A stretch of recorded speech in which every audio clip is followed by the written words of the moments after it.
안녕하세요. 남의 제삿날로 먹으려는 남자친구와 그 어머님 욕하러 온 30대 여성입니다. 진짜 세상엔 왜 이렇게 얼굴 두껍고 뻔뻔한 사람들이 많은 걸까요? 일단 저는 지독하게 가난한 집에서 태어나 간신히 고등학교를 졸업했어요.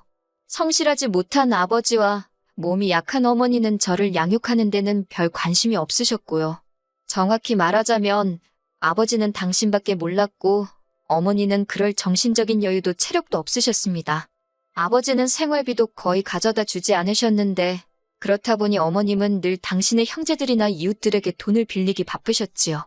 그리고 그런 와중에 아버지는 바람까지 나서 어머니와 저를 버리고 집을 나가셨어요.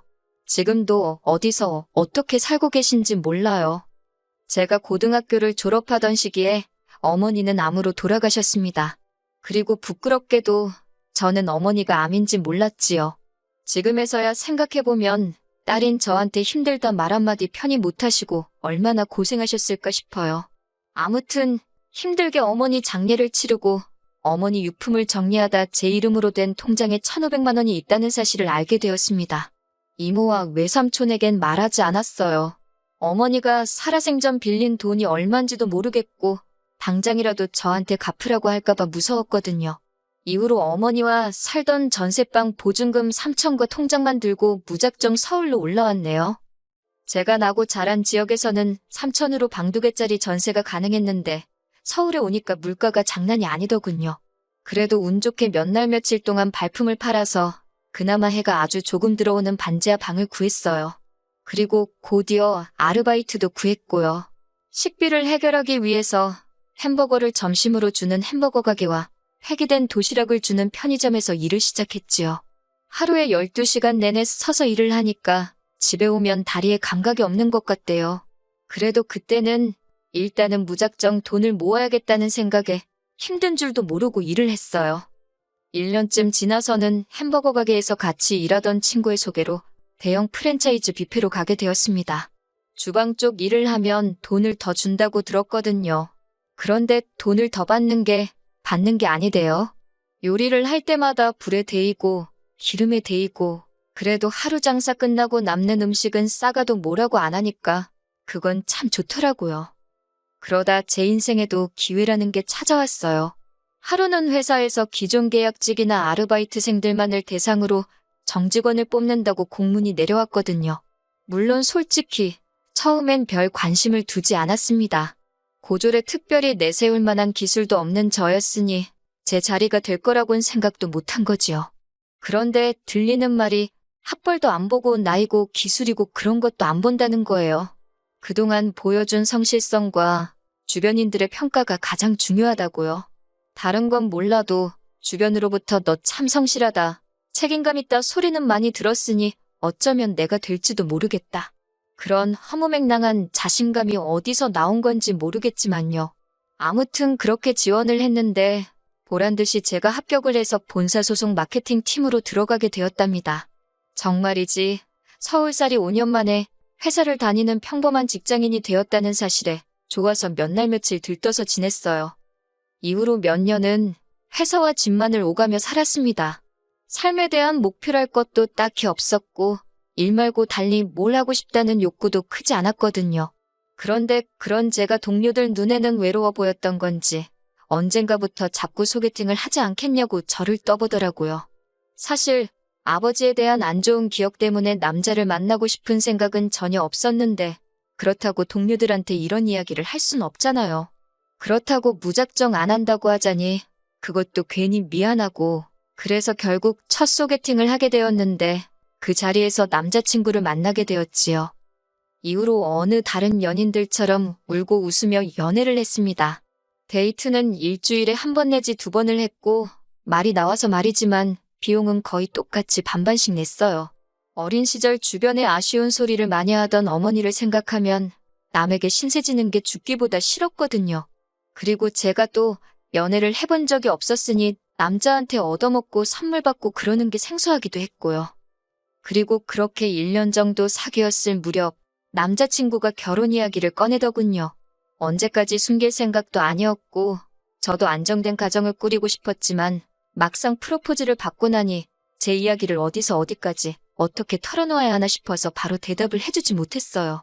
결국 남자친구에게 시간을 달라고 했고 이후로 며칠의 고민 끝에 처음으로 제 이야기를 털어놓았지요. 솔직히 제가 여기서 잘못하긴 했어요. 정직하게 말하지 못했거든요.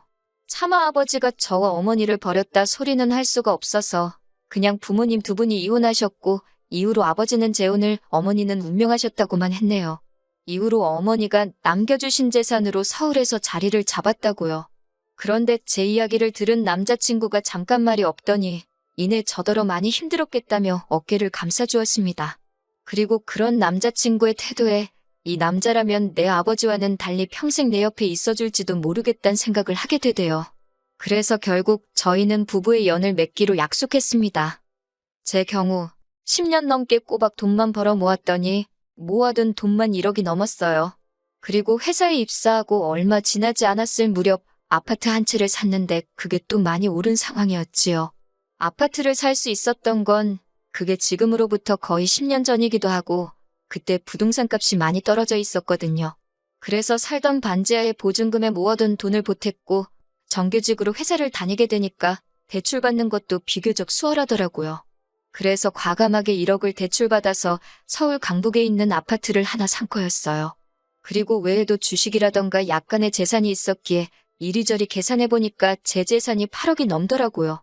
그렇다고 제가 남들 하는 거 다 하고 산 건 절대 아닙니다.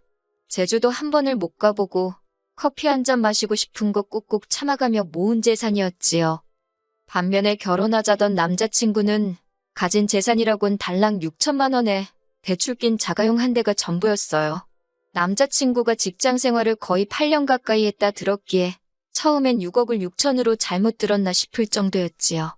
제가 좀 당황한 표정으로 그간 돈은 다 어디다 썼냐고 농담처럼 이야기하니 저랑 데이트하는데 썼다는데 그건 솔직히 말도 안 되는 소리거든요. 어이가 없어서 장난하지 말라니까 그제서야 남자친구가 제 눈치를 쓱 보더니 농담이라며 그냥 여행도 다니고 학교 다닐 때 못 해본 거 해보고 그러느라 못 모았다고 하대요. 솔직히 제가 무조건 맞는 것도 아니고 남자친구가 무조건 틀린 것도 아니잖아요. 그래서 뭐라고 하지는 못했어요. 게다가 어쨌든 제 눈에 사랑의 콩깍지가 씌어 있었으니 집이야 내 아파트에 들어가서 살면 되는 거고 돈이야 앞으로 모으면 되는 거지. 그렇게 생각하고 말았네요. 한편 결혼 이야기가 오가자 저도 전과 달리 다른 사람들은 어떻게 입고 다니는지 무슨 관리를 하는지 그런 데 관심이 조금씩 생기더라고요. 그러다 하루는 문득 거울을 봤는데 그동안에는 보이지 않던 제 거칠어진 피부와 푸석푸석한 머릿결이 눈에 들어오대요. 그리고 저도 갑자기 제가 왜 그런 생각을 했는지 모르겠지만 이렇게 사는 건 아니다 싶었습니다. 그래서 그 길로 집 앞에 있는 피부과로 향했어요. 근데 돈도 썩은 놈이 잘 쓴다고 뭐가 이렇게 비싼가 싶더라니까요. 그래도 눈 질끈 감고 200만 원짜리 피부 관리 코스를 끊었습니다.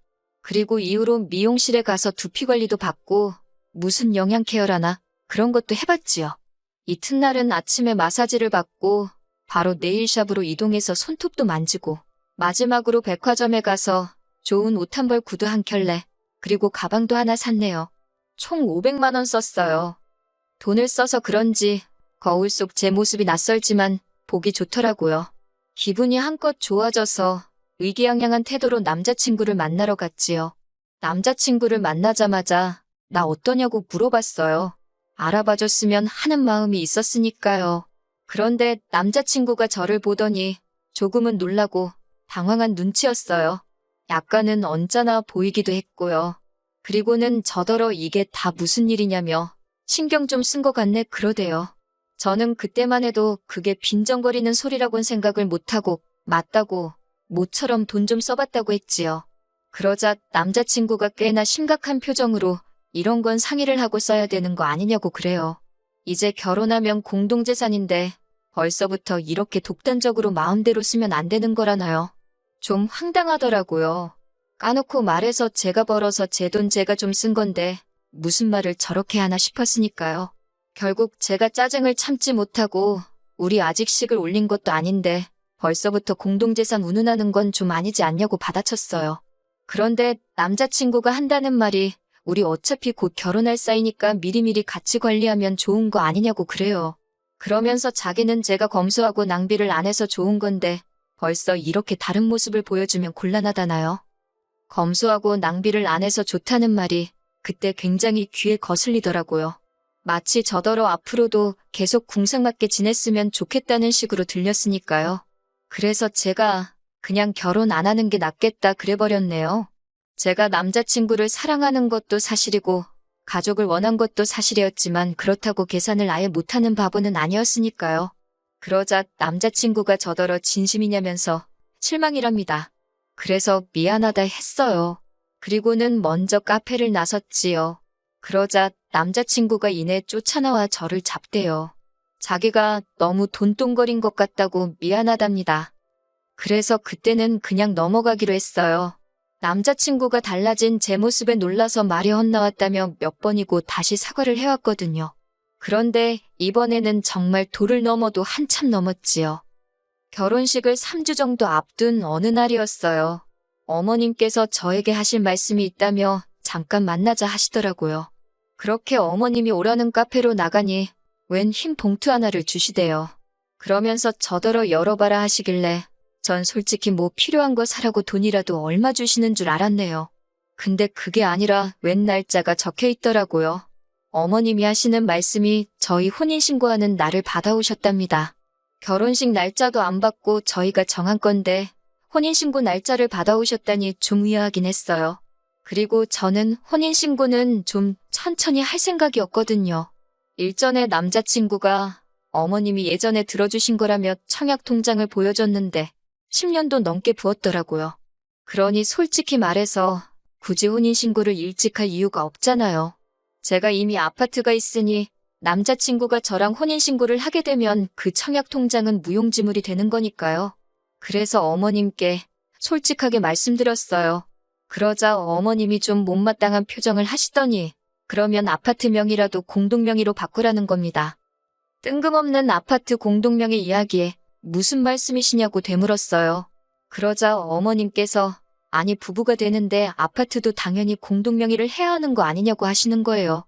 그러면서 저더러 예단도 안 바란다. 아무것도 안 바란다. 그냥 아파트만 공동명의로 해줘라 하시대요. 제가 그렇게는 못한다 했습니다. 엄연히 제 개인 재산이고 공동명의를 해야 할 이유가 없다고요. 그러자 어머님께서 남자친구에게 들으셨는지 그 집이 7억인가 한다면서 대뜸 저더러 얼마 주고 샀냐고 물으셨어요. 1억 8천 주고 샀다고 하니까 그러면 당신이 8천 내준다고 그러니 공동명의 하랍니다. 5억은 제가 노력해서 얻은 것도 아니니 평생 함께할 사람하고 반반 나누는 게 뭐 그리 아깝냐고요. 그리고는 하시는 말씀이 만약에 내 아들이 너랑 결혼하고 나서 복권에 당첨됐는데 이건 내 복권이다 하고 나와주면 기분 좋겠냐입니다. 황당한 비유에 기가 막히더라고요. 그래서 아파트하고 복권을 어떻게 비교하시냐? 억지 쓰지 마시라 했어요. 그랬더니 어머님이 대번에 제가 당신더러 억지 쓴다 그랬다고 그 말꼬리를 붙잡고 늘어지셨습니다. 그리고는 기어이 남자친구까지 자리로 불러내셨지요. 하지만 왜인지 남자친구가 이미 어머님이 저와 만나서 이런 이야기를 하실 거란 걸 다 알고 있었다는 느낌이 들었어요. 남자친구가 저를 설득하려 들대요. 어머님은 그저 저와 자기 사이를 좀 더 끈끈하게 맺어주고 싶으셔서 그런 거라며 저더러 어머님 말씀대로 하잡니다. 제가 어이가 없어서 됐다고 그랬어요. 어머님이 정말 나와 너의 사이를 끈끈하게 맺어주고 싶으시면 알아서 하게 내버려 두시는 게 좋을 거라고요. 그러자 어머님이 기어이 저희 부모님을 입에 올리시대요. 저더러 친정부모한테 사랑을 못 받고 자랐으니 사랑을 주는 법도 모른다고 너무 이기적이래요. 세상 일이 어떻게 저 좋은 것만 하고 사냐면서 시애미가 이렇게 하라고 하면 네 하고 따르면 되는 거라고 아주 한번 호되게 혼을 내야겠다나요? 그러자 이번엔 또 남자친구가 빨리 죄송하다고 하라며 저를 쿡쿡 찌르질 않나 아주 생쇼를 하대요. 그래서 제가 그만하라고 소리를 질렀어요. 그리고는 남자친구더러 너도 그렇고 니네 엄마도 그렇고 칼만 안 들었지 날강도냐고 여기 카페에서 아무나 붙잡고 니들이 하는 말이 정상인가 물어보라 그랬어요. 결혼도 하기 전에 공동명의부터 이야기하는 게 제정신이냐고 그러면서 어머님한테 저 주신다는 그 8천으로 아드님하고 복권이나 사서 실컷 긁으시라 그랬어요. 둘 중 한 명 죽기 전에 한 장은 당첨될지 누가 아냐고요. 있는 대로 퍼붓고 나서 집에 들어오니까 남자친구가 미친 듯이 전화를 해대고 문자를 해대고 난리도 아니대요. 제가 전화를 받아서는 우린 이대로 끝난 거니까 더 연락하지 말라 했습니다.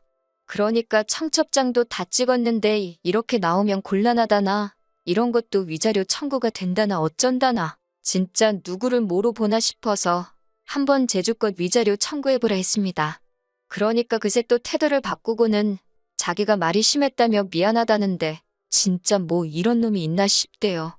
그래서 니네 엄마한테 고맙다고 말씀드리라고 어머님 아니었으면 잘못 코 깨일 뻔했다고 꼭 고맙다고 말씀 전하라고 소리 빽 지르고 전화 끊어버렸지요.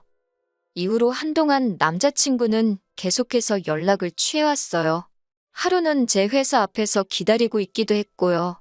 그런데 제가 눈길조차 주지 않고 아주 무시를 해버리니까 이젠 지도 지쳤는지 연락에 빈도수가 뜨문뜨문해지네요. 다행이지요, 뭐. 아, 그리고 어머님은 저더러 애미 없는 티 내고 살지 말라고 뭣도 아닌 문자를 보내오셨더라고요. 그래서 저도 어머님한테 뇌 없는 티 내지 말고 나이값이나 하라고 답장해드렸지요. 저 정말이지 다짐합니다. 정신 똑바로 차리고 지금처럼 잘 먹고 잘 살 거라고요.